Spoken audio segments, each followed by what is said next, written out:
আমরা প্রতিদিন যে ইন্টারনেট ব্যবহার করি, গুগলে অনুসন্ধান, সামাজিক যোগাযোগ মাধ্যম, সংবাদপত্রের ওয়েবসাইট বা ই-কমার্স, তা কিন্তু সমুদ্রের মতো বিশাল ইন্টারনেটের একটা ফোঁটা পানির মতো মাত্র। একে প্রযুক্তির ভাষায় বলা হয় সারফেস ওয়েব বা দৃশ্যমান ইন্টারনেট, যা পুরো ইন্টারনেটের মাত্র 4-5% জুড়ে রয়েছে। কিন্তু এর ঠিক নিচেই অবস্থান করতেছে বিশাল এক রহস্যময় জগৎ, যার একটি বড় এবং সাধারণ অংশ হলো ডিপ ওয়েব, যেমন আপনার ব্যক্তিগত ইমেইল, ব্যাংক অ্যাকাউন্ট বা পাসওয়ার্ড সুরক্ষিত ডেটাবেস, এবং এর সবচেয়ে গভীর অন্ধকার ও অ্যাক্সেস অযোগ্য অংশটিকেই বলা হয় ডার্ক ওয়েব।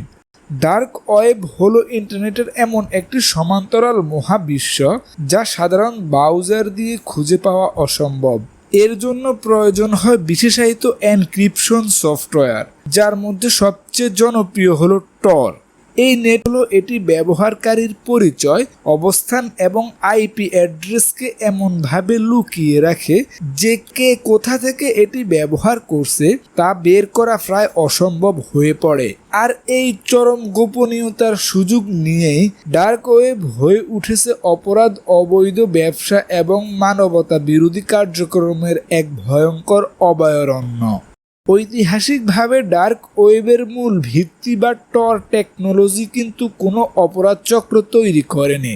90-এর দশকের মাঝামাঝি সময়ে মার্কিন যুক্তরাষ্ট্রের সামরিক বাহিনী এবং নৌবাহিনীর গবেষণাগার মিলে এই প্রযুক্তি উদ্ভাবন করেছিল, যাতে তাদের গোয়েন্দারা সম্পূর্ণ গোপনে এবং পরিচয় গোপন রেখে নিজেদের মধ্যে তথ্য আদান প্রদান করতে পারে। পরবর্তীতে 2004 সালের দিকে এই প্রযুক্তির সোর্স কোড উন্মুক্ত করে দেওয়া হয় এবং এটি একটি অলাভজনক সংস্থা হিসেবে আত্মপ্রকাশ করে, যার মূল উদ্দেশ্য ছিল স্বৈরাচারী শাসন ব্যবস্থার অধীনে থাকা সাধারণ মানুষ, সাংবাদিক এবং অধিকার কর্মীদের বাক স্বাধীনতা রক্ষা করা। কিন্তু সময়ের সাথে সাথে এই প্রযুক্তির চরম গোপনীয়তা ও অননুমোদিত এক্সপ্রেশন সুবিধাটি অপরাধীদের নজরে আসে। যে প্রযুক্তি তৈরি হয়েছিল নিপীড়িত মানুষের কণ্ঠস্বর আড়াল থেকে সুরক্ষা দেওয়ার জন্য, তা খুব দ্রুতই রূপান্তরিত হয় মাদক ব্যবসায়ী, অস্ত্র চোরাচালানকারী, হ্যাকার এবং চরমপন্থী অপরাধীদের নিরাপদ আশ্রয় হিসাবে। আজ ডার্ক ওয়েব বলতে আমরা যে ভীতি ও আতঙ্কের রূপ দেখি, তা মূলত এই মহৎ প্রযুক্তির চরম অপব্যবহার এবং অপরাধীদের দ্বারা একটি দখলদারিত্বের ফল। ডার্ক ওয়েবের ভয়ঙ্কর বাস্তবতার কথা বলতে গেলে যার নাম সবার আগে আসে তা হলো সিল্ক রোড। 2011 সালে রস উলব্রিখট নামক এক তরুণ ড্রেড পাইরেট রবার্ট ছদ্মনামে এই কুখ্যাত মার্কেট প্লেসটি চালু করেন। একে বলা হতো অবৈধ মাদকের অ্যামাজন। এখানে বিটকয়েন বা ক্রিপ্টোকারেন্সির মাধ্যমে সম্পূর্ণ বেনামে কোকেন, হিরোইন, এলসিডি থেকে শুরু করে সব ধরনের নিষিদ্ধ মাদক কেনা বেচা হতো। সিল্ক রোড প্রমাণ করেছিল যে প্রচলিত আইন প্রয়োগকারী সংস্থাকে বুড়ো আঙ্গুল দেখিয়ে ইন্টারনেটের অন্ধকার গলিতে কোটি কোটি ডলারের অসম্ভব। যদিও 2013 সালে মার্কিন গোয়েন্দা সংস্থা FBI বহু নাটকীয়তার পর রস উলব্রিখটকে গ্রেপ্তার করে সিল্ক রোড চিরতরে বন্ধ করে দেয় এবং তাকে আমৃত্যু কারাদণ্ড দেয়, কিন্তু ততক্ষণে ডার্ক ওয়েবের অপরাধী নীল নকশা তৈরি হয়ে গিয়েছিল। তার শূন্যস্থান পূরণ করতে আলফাবে, হ্যান্সা বা ডাইরেসার মতো আরও শত শত শক্তিশালী, আরও জটিল মার্কেট প্লেস গড়ে ওঠে, যা এই অন্ধকার জগতের শিকড়কে আরও গভীরে নিয়ে যায়।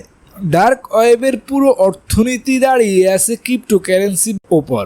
প্রচলিত ব্যাংকিং ব্যবস্থা যে কোনো লেনদেনের পেছনে একজন নির্দিষ্ট ব্যক্তি বা প্রতিষ্ঠানের পরিচয় থাকে, যা সরকার বা আইন প্রয়োগকারী সংস্থা সহজেই ট্র্যাক করতে পারে। কিন্তু ডার্ক ওয়েবের লেনদেনের জন্য বিটকয়েন, মনোরা বা ড্যাশের মতো ক্রিপ্টোকারেন্সি ব্যবহার করা হয়। বিশেষ করে মনোরোর মতো প্রাইভেসি কয়েনগুলোর লেনদেন ট্র্যাকিং করা অসম্ভব বললেই চলে। ডার্ক ওয়েবের বিক্রেতা এবং ক্রেতারা এই ডিজিটাল ওয়ালেটের মাধ্যমে, যা কোনো দেশের কেন্দ্রীয় ব্যাংকের নিয়ন্ত্রণে থাকে না, এই আর্থিক লেনদেনের গোপনীয়তা এবং টর নেটওয়ার্কের আইপি হাইডিং ক্ষমতার মেলনবন্ধন অপরাধীদের এমন এক অবৈধ কবজ দেয়, যার ফলে তারা তাদের নিজেদের ঘরের কোণে বসে ল্যাপটপের স্ক্রিনে একটা ক্লিক করেই আন্তর্জাতিক অপরাধের বিশাল নেটওয়ার্ক পরিচালনা করতে পারে। ডার্ক ওয়েবের অন্যতম ভয়ঙ্কর দিক হলো এখানে মানুষের ব্যক্তিগত তথ্য বা ডেটা পানির মতো বিক্রি হয়। বিশ্বের নামি দামি bank, social media platform, hospital বা সরকারি ডেটাবেস হ্যাক করে হ্যাকাররা কোটি কোটি মানুষের নাম এবং সোশ্যাল সিকিউরিটি নম্বর ডার্ক ওয়েবের ফর্মগুলোতে আপলোড করে দেয়। এই বাজারগুলোতে মাত্র কয়েক ডলারের বিনিময়ে যে কারো সম্পূর্ণ ডিজিটাল প্রোফাইল কিনে নেওয়া সম্ভব। অপরাধীরা এই চুরি যাওয়া তথ্য ব্যবহার করে আইডেন্টিটি থেফট বা পরিচয় জালিয়াতি করে, মানুষের ব্যাংক অ্যাকাউন্ট থেকে টাকা হাতিয়ে নেয় এবং ভুয়া ক্রেডিট কার্ড তৈরি করে। এছাড়া ডার্ক ওয়েব এবং ক্ষতিকারক ম্যালওয়্যার বা ভাইরাস ওপেন সোর্সে বিক্রি হয়।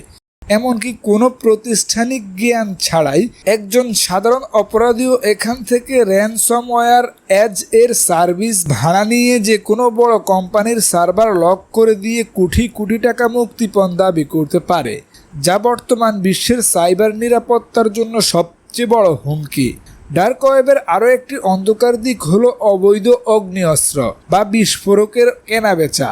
এখানে হ্যান্ডগান, অ্যাসল্ট রাইফেল থেকে শুরু করে সামরিক গ্রেনেড, স্নাইপার রাইফেল ও গ্রেনেড পর্যন্ত বিক্রয়ের বিজ্ঞাপন দেখা যায়। অপরাধীরা এই অস্ত্রগুলো কিনে কুরিয়ার বা পার্সেল সার্ভিসের মাধ্যমে বিভিন্ন দেশে পাচার করে, যা অনেক সময় পার্টস হিসেবে আলাদা করে পাঠানো হয় যাতে স্ক্যানারে ধরা না পড়ে।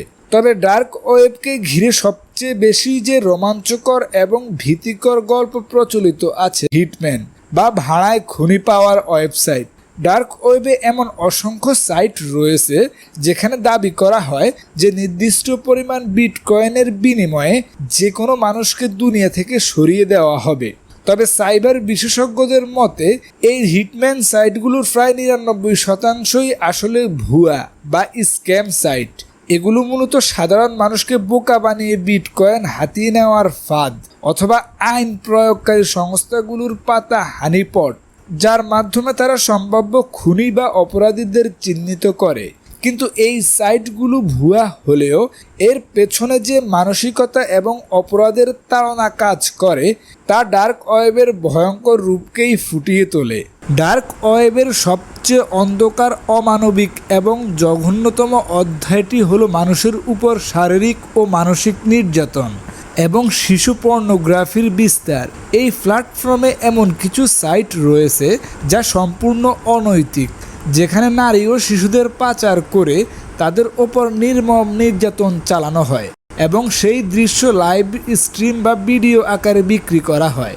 দাবি করা হয় যে রেড রুম হলো এমন একটি গোপন লাইভ স্ট্রিমিং সাইট যেখানে দর্শকদের চ্যাট রুমের নির্দেশনা অনুযায়ী কোনো বন্দি মানুষকে লাইভ টর্চার বা হত্যা করা হয় এবং দর্শকরা বিটকয়েন দিয়ে এর টিকিট কাটে।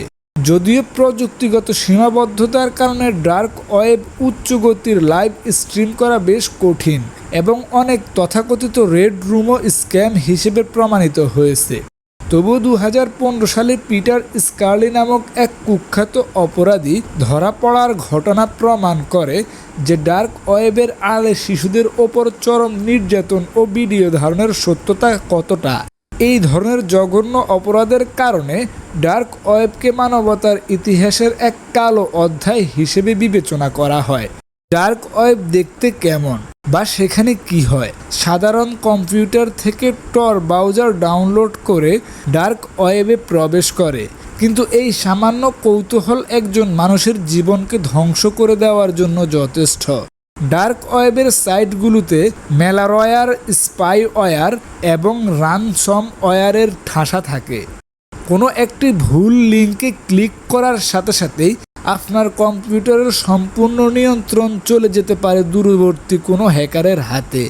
তারা আপনার ওয়েব ক্যামের অ্যাক্সেস নিয়ে আপনার অজান্তেই ভিডিও রেকর্ড করতে পারে, আপনার ব্যক্তিগত ছবি ও ফাইল চুরি করে ব্ল্যাকমেইল করতে পারে এছাড়া ভুলবশত কোনো নিষিদ্ধ সাইট যেমন শিশু পর্নোগ্রাফি বা অস্ত্র কেনাবেচার সাইটে ভিজিট করলে সাইবার পুলিশের নজরদারিতে পড়ার এবং আইনি জটিলতায় জড়িয়ে জেল জরিমানা হওয়ার তীব্র ঝুঁকি থাকে। তাই ডার্ক ওয়েব কোনো অ্যাডভেঞ্চার বা বিনোদনের জায়গা নয়, এটি একটি জীবন্ত ডিজিটাল মাইনফিল্ড। ডার্ক ওয়েব আসলে কোনো বিচ্ছিন্ন প্রযুক্তি নয়, এটি মানুষের অদীম ও অন্ধকারের প্রবৃত্তিরই একটি ডিজিটাল প্রতিফলন। প্রযুক্তি নিজে কখনো ভালো বা মন্দ হয় না, এর ব্যবহারকারীরা কিভাবে একে ব্যবহার করতেছে। যে টর নেটওয়ার্ক মানুষের অধিকার রক্ষায় হাতিয়ার হতে পারত, তা আজ অপরাধের সমর্থক হয়ে দাঁড়িয়েছে। ডার্ক ওয়েবের এই ভয়ঙ্কর বাস্তবতা আমাদের মনে করিয়ে দেয় যে ডিজিটাল যুগে বাস করতে হলে আমাদের সাইবার নিরাপত্তা ও সচেতনতার কোনো বিকল্প নেই। এই অন্ধকার জগতের বিস্তার রোধ করতে হলে কেবল আন্তর্জাতিক আইন ব্যবস্থার কঠোরতাই যথেষ্ট নয়, বরং আমাদের ব্যক্তিগত স্তরে সচেতন হতে হবে। কৌতূহলের বশে অন্ধকারের দিকে পা বাড়ানো বন্ধ করতে হবে এবং ডিজিটাল রেসপন্সিবিলিটি বা দায়িত্বশীলতা বজায় রাখতে হবে। তবেই আমরা প্রযুক্তির এই অন্ধকার চোরাবালি থেকে নিজেদের এবং আগামী প্রজন্মকে সুরক্ষিত রাখতে পারব।